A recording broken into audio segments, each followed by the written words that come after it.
जो हक दूसरे का छीन ले रहे हैं धर्मतंत्र के नाम पर, उस धर्मतंत्र में हम लोग बता रहे हैं कि धर्मतंत्र तुम्हारे लिए कोई काम का चीज़ नहीं है। तुम वापस गुलाम बन जाओगे। लोकतंत्र के साथ खड़े रहो, संविधान के साथ खड़े रहो, महापुरुषों के साथ खड़े रहो। ध्यान ज्ञान की परंपरा है, विज्ञान की परंपरा है। अगर हम रेलवे में नौकरी पाए तो ये लोकतंत्र का कमाल है। धर्मतंत्र ने तो कहा भाई तुम अहिर हो, भैंस चराओ, गडरिया हो, भेड़ चराओ, धोबी हो, कपड़ा धो, चमारो, चमड़े का काम करो। धर्मतंत्र ने तो हमको तो सब चीज़ विहीन कर दिया, सत्ता विहीन कर दिया, शिक्षा विहीन कर दिया, संपत्ति विहीन कर दिया।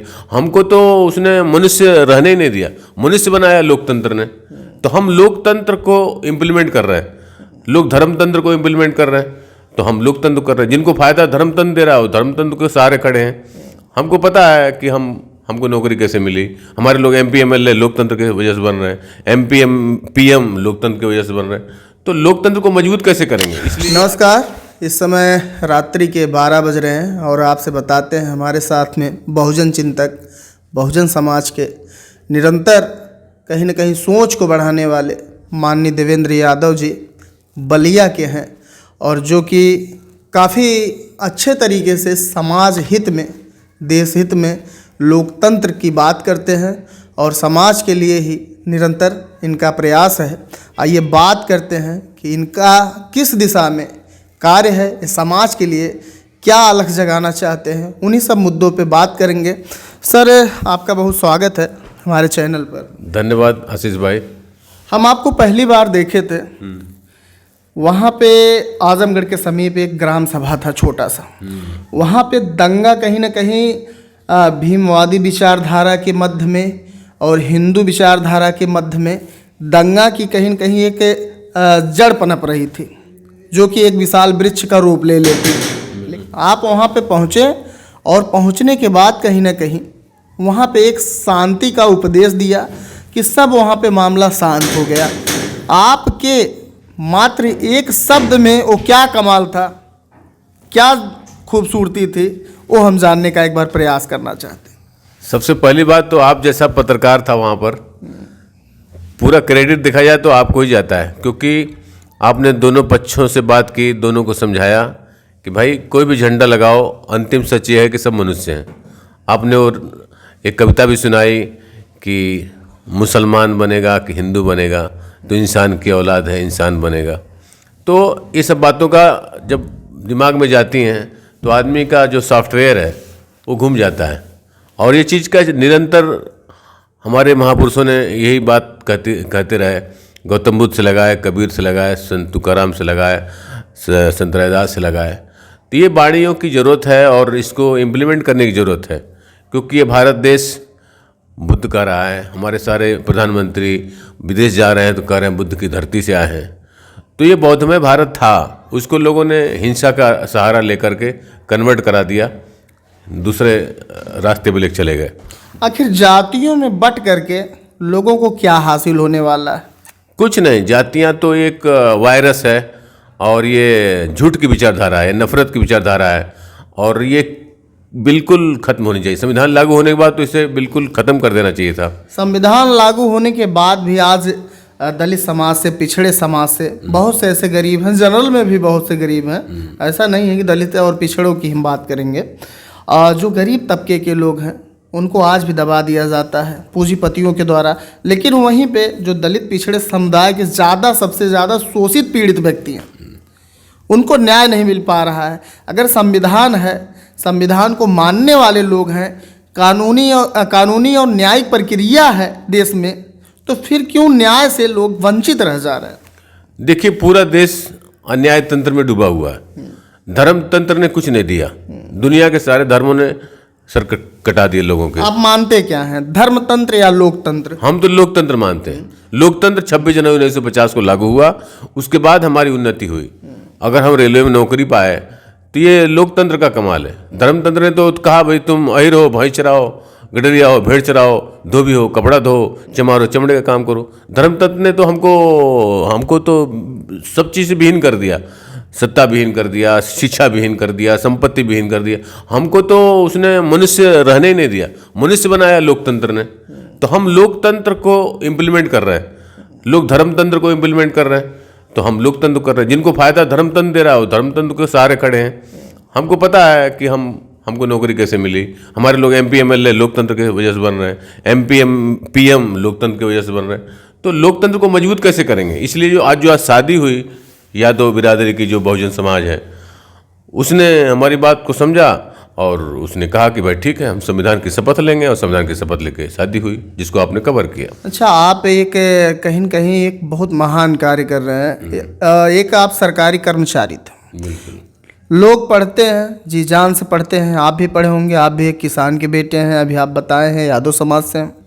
तो कहीं ना कहीं मेहनत वर्ग हमारा शुरू से रहा है। लेकिन आप इतनी बड़ी नौकरी पाने के बाद नौकरी को लात मार के समाज के लिए कार्य करना आपके मन में कहाँ से उत्पन्न हुआ? ये तो एक्चुअली मुझे पहले तो समझ में आता नहीं था कि सामाजिक व्यवस्था है क्या। कोई समझाने वाला भी नहीं था। बाद में जब मुझे लास्ट में हमारे गुरुजी मिले, उन्होंने कहा कि भाई तुम्हारे अंदर एक काबिलियत है, तुम रेल कर्मचारियों के लिए मरते रहते हो, इनके लिए हड़ताल धरना प्रदर्शन करते रहते हो, तो तुम क्यों ना समाज को जगाओ, जो समाज दबा हुआ है, कुचला हुआ है, जो सत्ता विहीन है, शिक्षा विहीन है, इसके लिए काम करो। तो मुझे समझ में आया समाज नीति, तो फिर समाज नीति पर मैं काम करने लगा। अच्छा, समाज में जैसे कि अभी देख ही रहे हैं आप, ये छुआछूत की भावना क्या लगता है कि ये खत्म हो चुकी है संविधान लागू होने से, कि अभी भी है कुछ? नहीं, ये खत्म नहीं हुई, क्योंकि लोकतंत्र तो पेपर पे है, हमारे व्यवहार में कहाँ है। अगर संविधान की शपथ अब चालू हुई है ना, पहले कहाँ लोग ले रहे थे। हमारे व्यवहार में जैसे जैसे आएगा, जैसे जैसे घर में हमारा महापुरुष रहेगा जो कह रहा है सारे मानो एक समान, स्कूल का घंटे बजाओ, तो चित्र से चरित्र बनता है। हमारे घर में अगर भगवान है तो हमारा चित्र धार्मिक बनेगा, तो हमारा बच्चा मंदिर का घंटा बजाएगा। तो घंटा बजाने से क्या मिलने वाला है? अगर महापुरुष है, वो कह रहा है तुम स्कूल का घंटा बजाओ, तो इसलिए हम घर घर महापुरुष बांट रहे हैं। लोग कहते हैं धर्म में वो शक्ति है, अगर धर्म ना रहे तो शायद शिक्षा ना मिले। कुछ नहीं, तो जिनको लगता है कि धर्म नहीं रहेगा, शिक्षा नहीं मिलेगी, वो स्कूल ना जाएं और दिन भर भगवान के पास बैठे रहें और सिद्ध कर दें कि भगवान के पास मंदिर में बैठे बैठे आप DM बन जाएंगे, SP बन जाएंगे, कलेक्टर बन जाएंगे, आप लेक्चरर बन जाएंगे, डॉक्टर बन जाएंगे। आप सिद्ध करके दिखाइए, स्कूल मत जाइए। आप सावित्रीबाई फूले की बड़ी चर्चा करते हैं, ज्योतिबा राव फूले की चर्चा करते हैं, कहीं ना कहीं अन्य महापुरुषों की भी चर्चा करते हैं। महापुरुषों की विचारधारा पे लोगों को चलाने का मेन मकसद है क्या आपका? देखिए, महापुरुषों को बताने से इतिहास पता चलता है। सावित्रीबाई फुले पढ़ाने का ही है, तो लोगों ने कहते हुए उसको घर से निकाल दिया कि तुम धर्म की डाइन हो, शूद्र को पढ़ाना, नारी को पढ़ाना पाप है, ये तो धर्म के खिलाफ काम कर रही हो।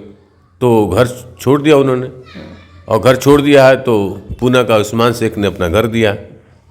तो हमने तो कविता बनाई कि दर्द मजलूम का सुनाएगा कौन, इनकी आवाज़ उठाएगा कौन, जब अखबार ही नोट छापने लगे तो वतन की हकीकत बताएगा कौन। सावित्रीबाई फूले को बताएगा कौन, असली सरस्वती के रूप में इसे बताएगा कौन, अंग्रेज थे ही इस देश के भाग्य विधाता, ये असली बात बताएगा कौन। इसे इतिहास पता चलता है। अच्छा, अंग्रेज इस देश के भाग्य विधाता थे? बिल्कुल, अंग्रेज नहीं आते, बाबा साहब अम्बेडकर उनको समझा नहीं पाते कि आप जा ही रहे हो तो जाते जाते एक संविधान बना दो। अगर वो संविधान नहीं बनवाते, 389 सदस्यों का चयन नहीं करते, तो हम आ ही रहे हैं, भैंस चरा रहे थे आज। लोग तो कहते हैं अंग्रेजों ने यहाँ पे जबरदस्ती शासन किया, लोगों को परेशान किया। और तो किसी ने परेशान नहीं किया। मुगल आए, हूड़ आए, शक आए, पुर्तगाली आए, यूनानी आए, आर्य आए, सब आए हैं, और उसमें सबसे अच्छा काम अंग्रेजों ने किया, जो आपको शिक्षा का अधिकार दिया, संपत्ति का अधिकार दिया, 1932 में वोट का अधिकार दिया, नरबली प्रथा बंद की, सती प्रथा बंद की, देवदासी प्रथा बंद की, सारी कुरीतियों को बंद किया है उन्होंने। अभी शंकराचार्य जी के हैं, जो राम को नहीं जानता है वो चमार है। जो राम को नहीं जानता, भाई आप राम आपको ऐसे वक्तव्य को आप क्या कहेंगे? हम उनके स्टेटमेंट में मुझे कुछ कहना नहीं, वो क्या गाली देते हैं मैं इधर सुन करके इधर निकाल देता हूँ। वो अपनी लाइन पे काम कर रहे हैं, मुझे अपनी लाइन पे काम करना है। वो झूठ तंत्र को फैलाने में लगे हैं, हमको सच तंत्र को फैलाने में लगना है। लेकिन एक विशेष समुदाय को टारगेट करके नीचा दिखाना, ये कहाँ तक सही है? बिल्कुल, हमारा समाज जो बहुसंख्यक है, अगर वो लोकतंत्र को गले लगा लिया, लोकतंत्र को व्यवहार में लगा लिया, महापुरुषों को सीने से चिपका लिया, उसके विचारों को सीने से चिपका लिया, तो वो राजा बनेगा। तो फिर जो राजा बन जाता है उसको कोई आंख नहीं दिखाता है। वो राजा नहीं बना है बहुसंख्यक समाज, वो जाति में बटा हुआ है, बंद कर दीजिएगा। वो बटा हुआ है, इसके लिए हम वो पीट रहा है। यादव है तो यादव वोट दे रहा हार जा रहा है, मौर्य है मौर्य वोट दे रहा हार जा रहा है। तो इस तंत्र में है क्या? धर्म तंत्र में वो नीच है, धर्म तंत्र में उसको कुछ नहीं मिल रहा है। एक झूठ की परिकल्पना बना दी, तुम तो फला जाति से नीचे हो, फला जाति से नीचे हो। तो ये तो असंवैधानिक व्यवस्था है। संविधान के हिसाब से इसको एबॉलिश कर देना चाहिए, नहीं तो राष्ट्र नहीं बनेगा।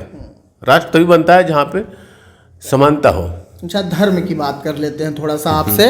जो धर्म का मुद्दा है, जहाँ तक क्या है, आप भी पढ़े हैं, मैं भी पढ़ा हूँ, सामाजिक स्तर से जो जानकारी सुनने में मिली है, टीवी सीरियल की, रामायण और महाभारत की कहानी से जानने को भी मिला है। गीता की बात करते हैं, गीता का उपदेश देने वाले कौन थे? देखिए, सीधा सा सवाल है, गीता का उपदेश देने वाले कौन थे? भाई उन्होंने तो बताया, श्री कृष्ण जी गीता का उपदेश दिए। श्री कृष्ण जी किस समुदाय से थे? भाई वो उन कहानियों में मिथ में मैं नहीं जानना चाहता। यादव थे। मेरा कुछ प्रश्न है, उस पर एक सवाल है, इसी में सवाल छिपा हुआ है। कृष्ण जी क्या थे? यादव थे। आप भी जानते हैं? नहीं, मुझे तो कुछ नहीं पता। नहीं, लोगों के हिसाब से, मान्यता के हिसाब से, मान्यता से हिसाब से जो जैसा लोग बोलते हैं, यादव थे। एक यादव का लिखा हुआ गीता या कहा हुआ गीता आज के समय में कोर्ट में उसी पे हाथ रख के शपथ दिलाई जाती है कि जो कहेंगे, सच के सिवा कुछ नहीं कहेंगे। लेकिन एक यादव का कहा हुआ गीता धर्म ग्रंथ बन सकता है, लेकिन एक यादव का लड़का मठ या मंदिर का पुजारी क्यों नहीं? नहीं, ये सब देखिए लोगों के गोल गोल घुमाया गया। अगर श्री कृष्ण भगवान जी कहते हैं लोग भगवान हैं, उन्होंने गीता लिख दी है, उनके मंदिरों में आप बैठे हुए हैं, तो एक अगर यादव हैं तो यादव पुजारियों को वहाँ नियुक्त कर दो। अगर यादव जाके बोलने लगे कि हम यहाँ पुजारी बनेंगे तो लोग मारपीट में उतर आएंगे। इसका मतलब आपने झूठी बातें लोगों को बताई हैं। सच्ची बात होती तो ऐसा नहीं होता। लोग कहते हैं आरक्षण खैरात है, आरक्षण हटा देना चाहिए। क्या लगता है आपको, आरक्षण खैरात है? कोई खैरात वरात नहीं है। हाँ, लोग हजारों साल से धर्म में आरक्षण लेके बैठे हुए हैं, शंकराचार्य वो बन रहे हैं, समाज में स्थान वो ऊंचा बना लिया है। तो ये क्या है? आप जाति खत्म करके आरक्षण खत्म करिए। हम कहाँ आरक्षण मांग रहे भाई, ये तो रिप्रेजेंटेशन है। अगर एक बाप के 4 बेटे हैं, अगर 4 बीघा खेत है तो सबको 1-1 बीघा खेत मिलता है, रिप्रेजेंटेशन है। वही चीज़ संविधान कहता है कि सबको इक्वल रिप्रेजेंटेशन दो। ये कोई भीख खैरात नहीं है। जिसको खैरात लगता है तो फिर वो क्यों आरक्षण मांग रहे भाई? अब जाति खत्म करो, आप सरकार में हो, जाति खत्म करके आरक्षण खत्म करो। कौन आरक्षण मांग रहा है? मतलब जाति खत्म करने का मतलब क्या? जाति के आधार पे आप अभी हम इंटरव्यू देने जाएंगे, आप हमको 0 नंबर दे देंगे, और जो कोई तथाकथित आदमी है उसको बोलोगे तुम टॉप कर जाओ। रिटर्न में हम टॉप कर रहे हैं और पता चला फाइनल मेरिट लिस्ट बन रही है तो हम नीचे चले गए, और जो एकदम कम नंबर पाया है और इंटरव्यू लेके ऊपर चला गया। तो ये क्या चीज़ है? तो जाति लोगों के व्यवहार में है, लोगों के आचरण में है, लोकतंत्र आचरण में नहीं है। लोकतंत्र के हिसाब से तो जाति नहीं रहना चाहिए। संविधान, अपना संविधान जो है धर्मनिरपेक्ष संविधान है। भारत का संविधान धर्मनिरपेक्ष संविधान है। लेकिन वहीं पर कितने लोग हैं आज हिंदू राष्ट्र पे तुले हुए हैं, हिंदू राष्ट्र की मांग कर रहे हैं, हिंदू राष्ट्र के लिए मरने और कटने को तैयार है। जो हिंदू राष्ट्र हमारे ओबीसी SC के लोग मांग रहे हैं, उनको एक्चुअली जानकारी नहीं। हिंदू राष्ट्र बनते ही वो वापस गुलाम बन जाएंगे। अगर रह रहे तो भैंस चराएंगे, गडरिया भेड़ चराएंगे, धोबी कपड़ा धोएंगे, चमारे चमड़े का काम करेंगे। ये हिंदू राष्ट्र है। अगर किसी को नहीं पता तो मैं खुल के बता रहा हूँ कि पीछे का एजेंडा क्या है। पीछे का एजेंडा यही है, तुमसे वापस गुलामी करवाई जाएगी 26 जनवरी 1950 के पहले जो होता था। इसलिए हम धर्मतंत्र के पचड़े में बढ़ते नहीं। हमको लोकतंत्र ने फायदा दिया, हम लोकतंत्र के साथ खड़े हैं। हम सारे ओबीसी SC को बोल रहे हैं तुम जाति खत्म करो। सारे ब्राह्मण शादी कर रहा है, सारे क्षत्रिय में कर रहा है, सारे वैश्य में कर रहा है। तुम सारे शूद्र 85% हो, 85 में शादी करो। तुम्हारे पास बहुत सारा ऑप्शन है। मतलब 85 आपका कहना है कि चमार का लड़का यादव में शादी करे, यादव का लड़का चमार में शादी करे। बिल्कुल शादियाँ हो रही हैं, बिल्कुल हो रही हैं। अभी अब जाइए, बनारस के एयरपोर्ट के मैनेजर हैं, यादव शेड्यूल कास्ट के हैं, उन्होंने शादी यादव से किया है। यादव लड़की की शादी मौर्य से हुई, मुंबई में मौर्य समाज के अध्यक्ष हैं। आपके जो लक्ष्मण जी हैं कनौजिया परिवार से शादी की हैं। तो पहले तो मारपीट में उतर आते थे, अभी तो लोग सम्मान दे करके स्वागत कर रहे हैं। हमारा एक दोस्त मौर्य है, उस IITN लड़का है, उसने हम शादी हम लोग करवाए और गांव में जौनपुर में 2000 लोगों ने उसका स्वागत करने के लिए आ गए। कहीं ना कहीं आपकी विचारधारा को लोग नास्तिकता से जोड़ देते हैं। वो क्या कहते हैं उससे हमसे मतलब नहीं है भाई। हम कोई ऐसा मिथक चीज़ के पीछे नहीं पड़ते जो हमारा कुछ फ़ायदा ना करता हो। हमको पता है हमारे महापुरुषों ने 2500 साल से लड़ते आ रहे हैं, गौतम बुद्ध से लगाए, कबीर से लड़ाए, जो कहते आ रहे हैं कि भाई कोई चीज़ इसलिए मत मानो कि सारी दुनिया मान रही, कोई चीज़ इसलिए मत मानो कि बड़े लोगों ने कहा है, कोई चीज़ इसलिए मत मानो कि धर्म ग्रंथ में लिखा है। अपना दिमाग से सोचो। भारत में क्या कारण है कि आए दिन अम्बेडकर की मूर्ति तोड़ी जा रही है? इसलिए कि अम्बेडकर की कही हुई बातें, अम्बेडकर के बताए हुए विचार लोगों को हजम नहीं हो रहे हैं। अगर उनके विचार लोग जान जाएं तो भारत रियली सोने की चिड़िया बन जाए। इसके लिए उनकी मूर्तियाँ तोड़ी जाती हैं। अब बताइए कौन महापुरुष किसी सिलेबस में पढ़ाया जा रहा है? सावित्रीबाई फुले किसी किताब में पढ़ाई जा रही है कि रियल में शिक्षा की देवी है? तो आपको सच्चे इतिहास से दूर रखा जा रहा है, क्योंकि आप सच्चा इतिहास जान जाएंगे तो आप उनके धर्मतंत्र से बाहर हो जाएंगे। इसके लिए वो चाल नए नए चलते रहते हैं। और कुछ है आप अपने वक्तव्यों से कुछ समाज नहीं, को हम तो संदेश देना बस चाहते समाज को केवल सिंपल संदेश देंगे। हम श्रमण परंपरा के लोग हैं, तो श्रमण परंपरा के हिसाब से श्रवण की श्रमण श्रमण परंपरा के लोग हैं, यानी मेहनती लोग हैं, मेहनत करके खाने वाले लोग हैं। तो हमें गर्व से जीना है। हम 85% के लोग हैं, हमको 15 का कोई हक नहीं छीनना है। हमको उन्हें जो जितना % है वो ले ले। जो हक दूसरे का छीन ले रहे हैं धर्मतंत्र के नाम पर, उस धर्मतंत्र में हम लोग बता रहे हैं कि धर्मतंत्र तुम्हारे लिए कोई काम का चीज़ नहीं है। तुम वापस गुलाम बन जाओगे। लोकतंत्र के साथ खड़े रहो, संविधान के साथ खड़े रहो, महापुरुषों के साथ खड़े रहो।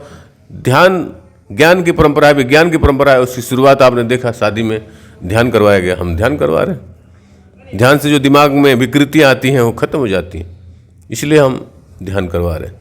बहुत बहुत आपका धन्यवाद, आभार है कि आपने अपना कीमती समय दिया। और हम यहाँ आए हुए थे तो काफ़ी खुशी हुई कि एक बार हम आपसे इंटरव्यू लें, क्योंकि आपके वक्तव्य बड़े प्यारे होते हैं, तर्कशील होते हैं और अच्छा भी लगता है। धन्यवाद। पहली बात तो आप रिपोर्टर अच्छे हैं, इसके लिए मैं आपको इंटरव्यू दे रहा हूँ। नहीं तो मैं कोई इंटरव्यू पहली बात तो देता ही नहीं। बहुत बहुत आपका धन्यवाद।